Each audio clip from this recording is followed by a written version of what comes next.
They stopped just a few yards from his hidden location, lingering.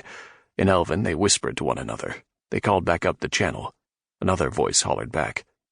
Brenwar knew enough Elven to understand that they were ordered to sweep back out to the plains. Not good. Finally, they moved on, south toward the plains.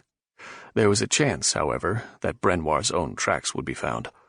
He hadn't been careless by any means. It was a habit to tread lightly when he traveled, but he'd moved with haste as well. He hoped that the smoke and dust covered any traces of his presence. He snuck out of his spot and pressed on toward the avalanche. From another niche he spied Darkken. He got a decent look at the man when he passed him on the way to Old Hen. With the elves digging out the wagon, he saw Darkken sitting in the back. He crossed his legs and closed his eyes. He rubbed his fingers and thumbs as he quietly chanted. His well-honed body shimmered. A slow change began. His rust-colored hair shortened. His dusty black leather armor transformed into a breastplate. In seconds, he was a mirror reflection of Nath dragon. The hair rose on Brenwar's arms. What is this all about? A shadow crossed over him. He glanced upward to see the huge vulture circling. Something wasn't right.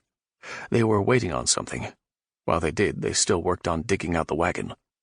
At least until Darkken stopped them. The Callaghan stepped aside on his word. He stood in the wagon, and with the horses beginning to nicker and whinny, the dust and gravel beneath them trembled and stirred. As if moved by a harsh wind, the gravel and debris were shoveled away by an unseen force. It took many minutes, but finally the wheels of the wagon were free. Darkken, disguised as Nath, had a satisfied smirk on his face. There they waited for a couple of hours. The two elf patrol came back empty-handed. Above, smaller vultures began to circle. Then Darkken left, followed by the elves, heading down toward the lake. Brenwar gave them a few minutes. Then he climbed toward the wagon. There were routine supplies in it, but nothing special, until he found and unwrapped the sledgehammer. Now ain't that something? He'd been trying to figure out what Darkken was up to. Why did he transform into Nath? Who was he trying to fool? He wrapped the hammer back up.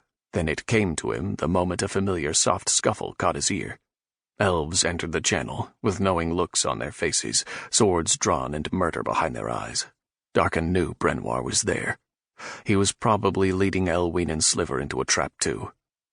He looked up and could see the icy glare of the vulture's eyes above him. He's known all along, hasn't he? I should have known. He stepped away from the wagon and faced the elves. It looks like you elven maidens came to dance. Brenwar tightened his grip on his hammer as the elves encircled him. With a froward expression, one of the elves said, I didn't think dwarves could dance. Dwarves don't dance, at least not in the way that you little girls prance, but we do fight. He set the hammer down, spat in his hands, rubbed them together, and picked the warhammer up again. I've been itching to bust up elves for a long time. Always knew they were rotten.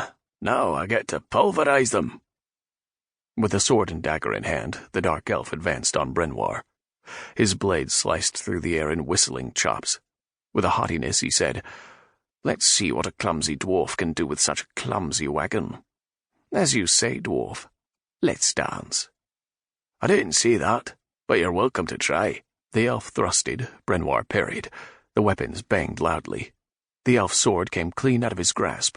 The elf backpedaled, but not before a stiff, short-handed counterswing busted the elf in the face. Crack! The elf dropped dead from the fatal blow. The remaining 5 elves converged. Brenwar scrambled to the high ground of the avalanche. Like a bearded ball of armored fury, he faced them all. He put all he had behind every swing while singing the song, Home of the Dwarves, Morgdon. His warhammer busted knees, cracked ribs, jarring blows shattered the bones in the Callaghan's bodies.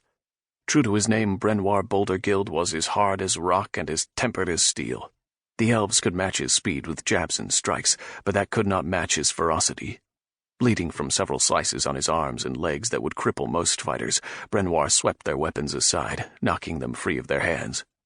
Strong and powerful, he overwhelmed them with a furious assault that sent them to an early grave. They underestimated the dwarf, tempered by centuries of war and hard-fought battles. 4 fell among the dead to his warhammer, leaving only 2. Drenched with sweat, the dark elves kept their distance, picking, jabbing, and thrusting at Brenwar. His dwarven breastplate saved his life more than once as the blade skipped off the metal. The elves went after the meat on his arms and legs, slicing at the muscle and tendons. Brenwar fell hard to a knee.